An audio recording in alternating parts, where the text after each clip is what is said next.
দুজন একসাথে হাই বলো, বলো রুহি, বলো বলো হাই গাইস। কিউট ফ্যামিলির পক্ষ থেকে আপনাদের সকলকে শুভেচ্ছা। দেখেন রমজান চলে আসে, রমজানের উপলক্ষে আমি নিয়ে এসেছি কমলার ছুলকা, এগুলা রোদ দিয়ে শুকিয়ে নিয়েছি। এখানে আছে চিনি আর আছে এখানে food colour, orange food colour, এগুলা দিয়ে আমি গড়ে ট্যাঙ্ক বানাবো।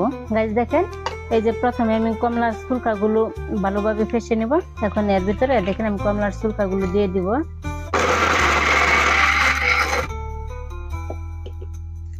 গুঁড়া হয়ে গেছে, এখন এগুলাকে আমি নামিয়ে নিব। দেখেন এই যে এখানে চিনি নিয়েছি। হ্যাঁ গাইস দেখেন আমি এই যে ঢাকনা দিয়ে দিব। গাইস দেখেন এই চিনিটাও একবার গুঁড়ো হয়ে গেছে। গাইস দেখেন এই যে চালনা নিয়েছি।